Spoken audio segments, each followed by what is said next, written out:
네, 여러분 안녕하십니까. 11월 6일 수요일 아침 매일 성경 묵상 함께 나누겠습니다. 오늘은 디모데전서 3장 후반부인데요. 8절에서 16절까지 말씀을 함께 살펴봅니다. 제가 앞부분을 읽습니다.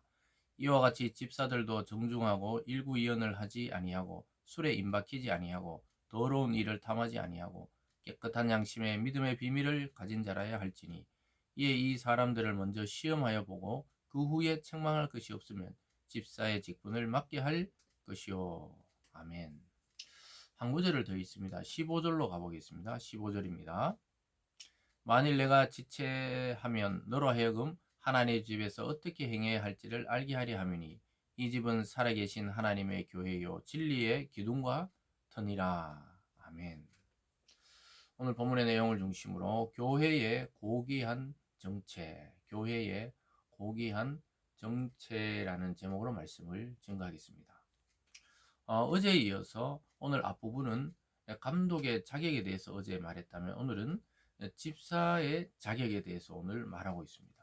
보통 교회 내에서 집사님들은 교회 행정적이고 실제적인 여러 부분을 담당해서 그 조직을 관리하고 때로는 가르치는 일을 수행하고 때로는 봉사의 직무 또 그리고 감독들 즉 목사님과 장로님들을 돕는 역할을 하는 것이 바로 집사의 역할이라고 볼 수 있겠습니다.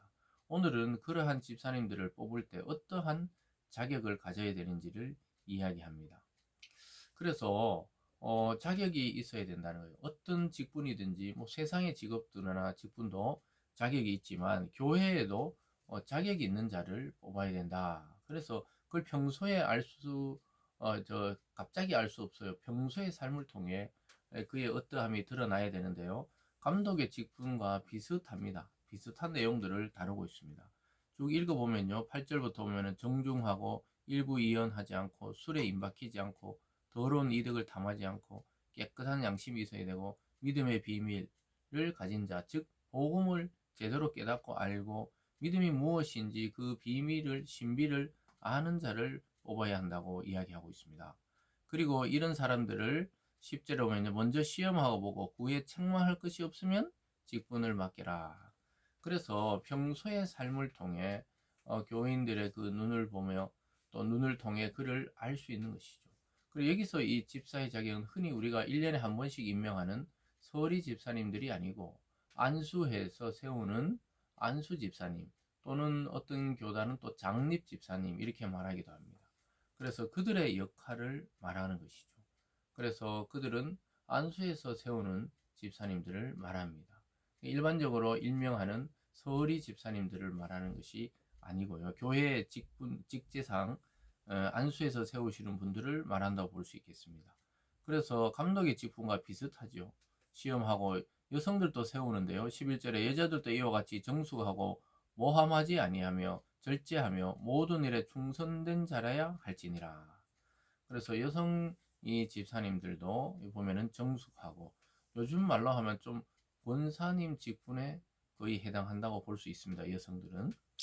그러나 어쨌든 여성 집사님들도 정숙하고 모함하지 아니하고 절제하고 충성된 자다. 그래서 뒤에서 남의 험담하고 또 교회를 분열시키는 말을 하고 지도자를 헐뜯는 말을 하는 사람들은 집사로의 자격이 상실된다고 봐야 하겠죠. 그래서 그런 자들을 뽑아야 한다. 그러면서 12절에 집사들은 한 아내의 남편이 되어 자녀와 자기 집을 잘 다스리는 자일지니 어제 우리 감독의 직분과 비슷하지요. 한 아내를 둔 남편, 한 남편을 둔 아내. 그래서 자기 자녀를 잘 다스리고 집을 먼저 잘 다스린 이후에 교회 일들을 할 수 있다. 이렇게 말합니다. 그러면서 집사의 직분을 잘한 자들은 아름다운 지위와 예수님 안에서 큰 믿음의 담력을 얻는다는 이야기로 집사의 자격에 대해서 마무리하고 있습니다. 사랑하는 여러분, 우리가 뭐 교회 직분을 받은 분도 있고 아직 받지 않는 분도 있고 이러지만 교회의 직분은 우리가 그냥 형식상 주어지는 것이 아니라는 것을 성경을 통해 알게 됩니다. 목사님과 장로님들도 하나님의 부르심을 따라 또 집사님들도 하나님의 부름을 따라 교회의 성도들의 투표나 또는 이 지지를 통해 그 자리를 얻게 되는데 그것은 세상의 명예나 권력을 가지는 것이 아니라 낮고 낮은 곳으로 가서 섬기고 또 섬기라고 주신 그러한 일입니다.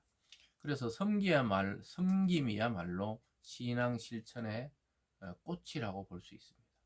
그래서 교회에서는 대접받는 자리에 있는 자가 가장 낮은 자고, 실제로는 섬기는 분들이 가장 하나님 나라에서 꽃과 같은 존재라고 오늘 이야기할 수 있겠습니다. 그래서 교회에 와서 막 쉴 틈도 없고 바쁘다 이럴 수도 있고 섬기는데 너무 벅차다 할 수도 있지만, 물론 자기의 신앙을 잃어버릴 정도의 그러한 직분의 무게라면 내려놔야 되지만, 그렇지 않다면 우리가 정말 힘이 있을 때, 또 능력이 있을 때, 하나님이 주신 지혜와 은사가 있을 때 교회와 성도를 섬기는데 자기의 그 재능과 시간과 물질들을 사용한다는 것은 가장 아름다운 일이라고 성경은 말하고 있습니다. 그러면서 이러한 이 직분을 가진 이 교회의 정체가 무엇이냐는 거예요. 과연 교회는 어떠한 곳인가? 이것을 아주 핵심적으로 오늘 교회가 무엇인지를 잘 이야기해주고 있는 구절이 14절과 15절인데요. 거기 살펴보면요. 내가 속히 내게 가기를 바라나 이것을 내게 쓰는 것은 만일 내가 지체하면 너로 하여금 하나님의 집에서 어떻게 행해야 할지 알게 하렵니니. 그러니까 교회가 뭐라고요? 지금 바울이 디모데 보고 너가 하나님의 집에서 어떻게 해야 될지 가르치려고 앞에 직분들을 임명할 때 어떤 자들을 해야 된다고 알려줬다는 거예요. 그래서 교회는 하나님의 집이라는 거예요. 놀랍게도 하나님의 집, 하나님의 주인 되시는 집, 그의 자녀들인 우리들, 이것이 교회의 첫 번째 정체성입니다. 그래서 교회는 눈으로 볼 때는 그냥 평소에 건물이 그냥 덩그러니 있는 것 같지만, 그 속에 예배로 모일 때 그것이 진짜 교회가 되는 거예요. 건물은 그냥 예배당이고 모인 사람들이 교회입니다. 교회의 본질적인 뜻이 바로 믿는 자들의 모임을 말합니다. 그래서 믿는 자들이 왜 모입니까? 아버지 하나님 안에 한 가족임을 확인하는 시간이죠. 그래서 하나님의 집이다. 그래서 여기서는 사람의 소리가 크게 나면 안 돼요. 절대로 교회 내에서 다투는 것은 하나님이 가장 싫어하는 일 중에 하나이겠죠. 그래서 교회는 하나님의 집이다. 이렇게 말씀하고 있습니다. 또 하나는 보면요. 거기에 15절 끝에 이 집은 살아계신 하나님의 교회다. 하나님이 이 집에 살아계시는 하나님의 교회. 하나님이 거기에 임재하시고 좌정하시고 하나님이 함께하는 그러한 것이라는 것이죠. 그래서 하나님의 집, 하나님의 가정으로 교회는 서로가 형제 자매로 사랑을 나누는 것입니다. 그래서 교회에서는 이 분열이나 다툼이 가장 큰 죄악이라고, 가족끼리 그러면 안 된다는 거예요. 원래 일반 가정에서도 그러면 안 되는데 가족끼리 다툼이 많죠. 그래서 교회에서도 그런 일이 일어나기도 합니다. 그러나 빨리 사과하고 또 잘잘못을 가리고 나서는 하나가 되고 또 하나님 안에 한 가정으로 세워져 나가야 하는 것이고, 또 하나님이 이 살아계시는 것은 뭡니까? 교회는 성전의 기능을 하는 거예요.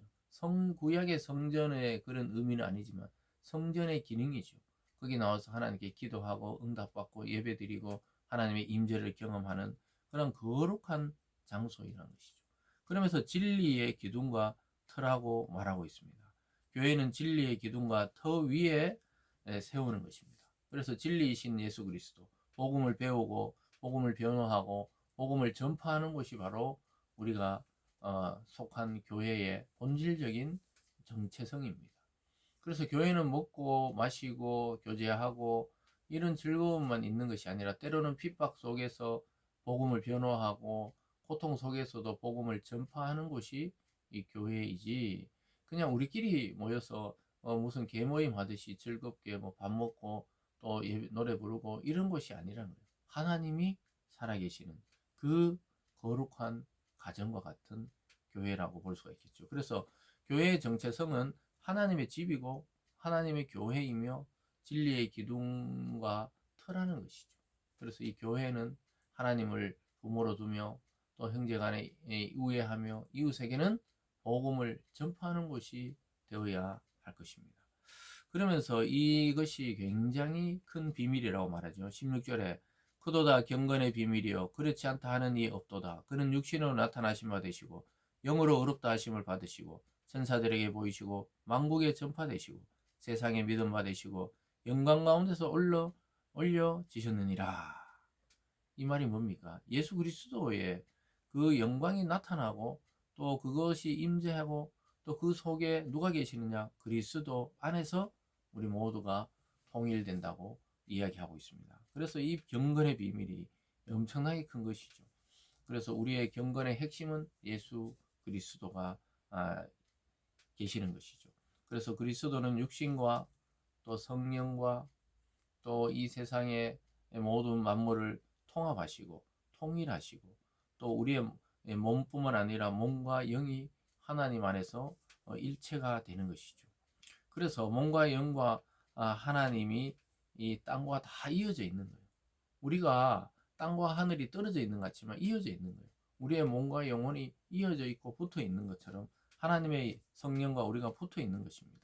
그래서 예수님도 죽으셨는 줄 알았는데 그는 부활하시고 천사들도 보이고 만국에 전파되시고 세상에 믿음 받으시고 영광 가운데 하늘로 승천하셨다고 말씀하고 있습니다.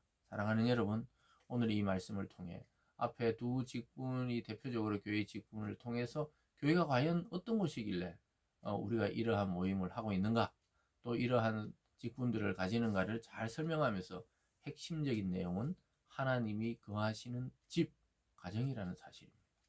여러분, 그 은혜 안에서 하나님 안에서 하나님의 한 가족으로 저와 여러분, 이 땅의 모든 성도들이 은혜롭게 오늘을 살아가기를 바랍니다. 기도하겠습니다. 사랑의 하나님 아버지, 교회가 무엇인지 우리에게 알려주시니 감사드립니다. 하나님 안에 한 가정으로 세워져가는 참된 교회들 다 되게 하여 주시옵소서. 감사드리며 예수님 이름으로 기도드리옵나이다. 아멘.